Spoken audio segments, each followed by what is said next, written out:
वंदे मातरम बच्चों, आज हम चैप्टर 13 चुम्बकों द्वारा मनोरंजन अभ्यास को देखेंगे। प्रश्न एक, रिक्त स्थानों की पूर्ति कीजिए। एक, कृत्रिम चुम्बक विभिन्न आकार के बनाए जाते हैं। तो इसका आंसर आएगा क्षण चुम्बक, नाल चुम्बक और गोलीय चुम्बक। ठीक है,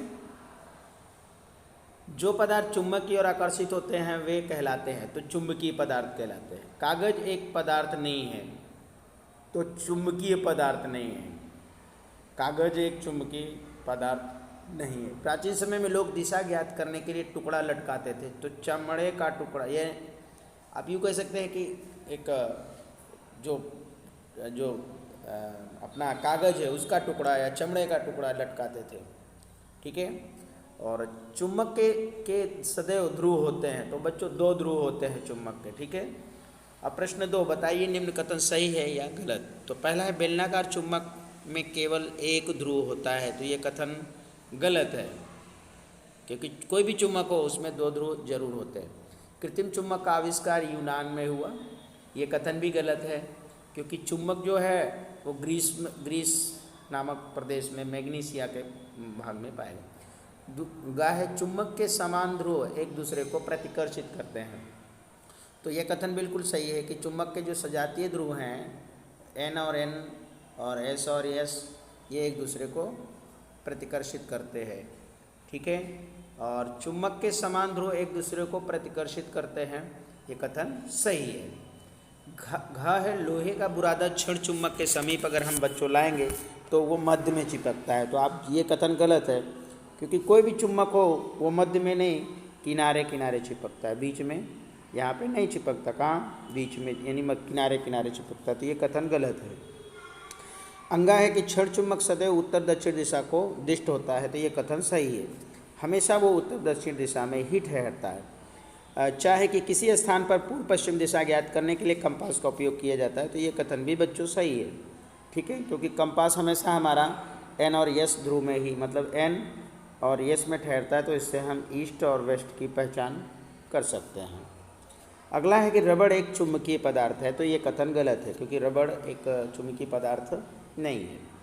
प्रश्न 3, ये देखा गया है कि पेंसिल यानी जो शॉर्पनर है यद्यपि प्लास्टिक का बना होता है फिर भी ये चुम्बक के दोनों ध्रुवों से चिपकता है। उस पदार्थ का नाम बताइए जिसका उपयोग इसके किसी किनारे के भाग के बनाने में किया जाता है। तो बच्चों इसमें लोहे का ब्लेड यूज किया जाता है। ठीक है। प्रश्न 4, एक चुम्बक के एक ध्रुव को दूसरे ध्रुव के चुम्बक के समीप लाने की विभिन्न स्थितियाँ कॉलम ए में दी गई हैं। कॉलम 2 में प्रत्येक स्थिति के परिणाम को दर्शाया गया है। अब उसके आधार पर हमें रिक्त स्थानों की पूर्ति करनी है। तो आप यहाँ देख सकते हैं बच्चों कि कॉलम ए और कॉलम बी, तो यहाँ पर आप देख सकते हैं यहाँ N और N है, तो यहाँ पर हम लिख सकते हैं प्रतिकर्षित। क्या करेगा? प्रतिकर्षित करेगा, मतलब ये एक दूसरे को आकर्षित नहीं करेगा। यहाँ पर आकर्षण दिया है, अर्थात यहाँ N और S आएगा। फिर यहाँ पर S और N दिया है, यहाँ पर भी अपना आकर्षण आएगा। ठीक है, यही आकर्षण यहाँ पे भी लिख सकते हैं। यहाँ पर हम S और S लिखेंगे तो प्रतिकर्षण की क्रॉस क्रिया होगी। आप यहाँ उत्तर देख सकते हैं, N और N प्रतिकर्षण, N और S आकर्षण, S और N आकर्षण और SS प्रतिकर्षण। यानी कि जो चुम्बक के सजातीय ध्रुव हैं उसमें प्रतिकर्षण की क्रिया होती है, और जो विजातीय ध्रुव है उनमें आकर्षण की क्रिया होती है। प्रश्न 5, चुम्बक के 2 गुण लिखना है बच्चों। तो चुम्बक के गुण, पहला है कि चुम्बक सभी चुम्बकीय पदार्थों जैसे लोहे, निकल, कोबाल्ट आदि को अपनी ओर आकर्षित करता है। प्रश्न यानी दूसरा, जब एक चुम्बक को स्वतंत्र पूर्वक लटकाया जाता है तो वो सदैव या हमेशा उत्तर दक्षिण दिशा में ही रुकता है। प्रश्न 6, क्षण चुम्बक के ध्रुव कहाँ होते हैं। तो बच्चों जो क्षण चुम्बक होता है, ये कोई भी चुम्बक हो, उसके ध्रुव हमेशा उत्तर यानी दोनों सिरों पर ही होंगे। ठीक है, ये विभिन्न प्रकार का चुम्बक है, आप देख सकते हैं। क्षण चुम्बक, घोड़ा नालाकार का चुम्बक, सुइया चुम्बक, ठीक है, आयताकार चुम्बक, बेलनाकार चुम्बक। प्रश्न 7, कि क्षण चुम्बक पर ध्रुवों की पहचान का कोई चिन्ह नहीं है, कि एक क्षण चुम्बक है उस पर ध्रुव की कोई पहचान नहीं कि ये N है या S है। तो आप कैसे पता लगाओगे कि किस सिरे के समीप उत्तरी ध्रुव है। तो बच्चों चुम्बक का जो स्वतंत्रता पूर्वक लटकाने पर, अगर हम चुम्बक को स्वतंत्रता पूर्वक यानी एकदम से बिना कोई डिस्टर्ब किए उसको लटका देंगे आराम से, तो चुम्बक का जो सिरा उत्तर की तरफ रुकेगा, हम वही पता चला, हम लगा लेंगे कि भैया वही उत्तरी ध्रुव होता है। ठीक है, अगला है प्रश्न 8। आपको एक लोहे की पत्ती दी गई है, इसे आप चुम्बक कैसे बनाएंगे। ठीक है, तो ये चुम्बक है, ये लोहे की पट्टी है, और चुम्बक का निर्माण कैसे करेंगे। तो सबसे पहले क्या करेंगे बच्चों, लोहे की पत्ती को चुम्बक बनाने की विधि है। तो एक लोहे की पत्ती लेंगे, लोहे की पत्ती लेंगे और इसे एक मेज पर रख देंगे। चुम्बक के एक ध्रुव के पत्ते के एक किनारे पर इसको रखेंगे तथा दूसरे किनारे तक इसे रगड़ते जाएंगे, स्पर्श करते रगड़ देंगे।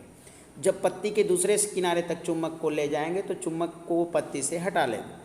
पुनः चुम्बक के लोहे की पत्ती के पहले सिरे पर लाकर पहले की ही भांति रगड़ने की क्रिया करेंगे।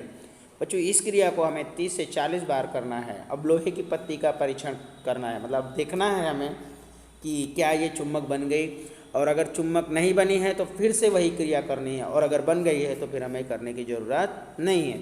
अब हमें ध्यान रखना है कि चुम्बक रगड़ने वाला ध्रुव और लोहे की पत्ती का जो प्रारंभिक सिरा वही रहना चाहिए। ठीक है, इस तरह से हम लोहे की पत्ती को चुम्बक में बदल सकते हैं। प्रश्न 9। दिशा निर्धारण में यानी दिशा ज्ञात करने में कंपास का किस प्रकार प्रयोग होता है। तो बच्चों जो दिक सूची जो है चुंबकीय गुणों के आधार पर काम करती है या बनाई जाती है, तो जो हमेशा उत्तर और दक्षिण दिशा में ही रुकती है। एक छोटे आकार की गोल डिब्बी होती है ये, जिसका ऊपरी ढक्कन शीशे का बना होता है। ठीक है, ये देखिए दिशा सूचक आप देख सकते हैं यहाँ पे, ये दिशा सूचक है, ये गोल डिब्बी जैसा है, इसमें सुई होती है, एन और एस लिखे होते हैं, डब्ल्यू और ई यानी दिशा के लिए। ठीक है, दिशा सूचक के लिए। अब आप डिब्बी के मध्य में एक धुरी पर एक चुंबकीय सुई इस तरह लगी होती है कि वो अक्ष पर स्वतंत्र पूर्वक फ्रीली मूव कर सके, मोशन कर सके यानी गति कर सके। जब कभी इसे आरामावस्था में मतलब आराम से यानी जो उसकी जो रुकी हुई अवस्था में रखते हैं तो वो सदैव या हमेशा आप कह सकते हैं वो उत्तर दक्षिण दिशा में ही, नॉर्थ और साउथ डायरेक्शन में ही जाकर वो रुकती है। बच्चों सामान्यतः चुंबकीय सुई का जो उत्तरी ध्रुव है उत्तर दिशा में होता है, यानी जो है हमारा नॉर्थ डायरेक्शन में होता है। अगर किसी अन्य दिशा में जाकर वो रुकता भी है तो जो उत्तर की ओर ही संकेत करेगा। इस प्रकार से इस यंत्र का प्रयोग करने पर हमें उत्तर और दक्षिण दिशाएं ज्ञात कर मतलब हमें ज्ञात हो जाती है या उत्तर दक्षिण दिशा का ज्ञान हो जाता है। प्रश्न नंबर 10। पानी के टब में तैरती एक खिलौना, पानी का टब है उसमें तैरता हुआ एक खिलौना नाव के समीप विभिन्न दिशाओं में एक चुम्बक लाया जाता है।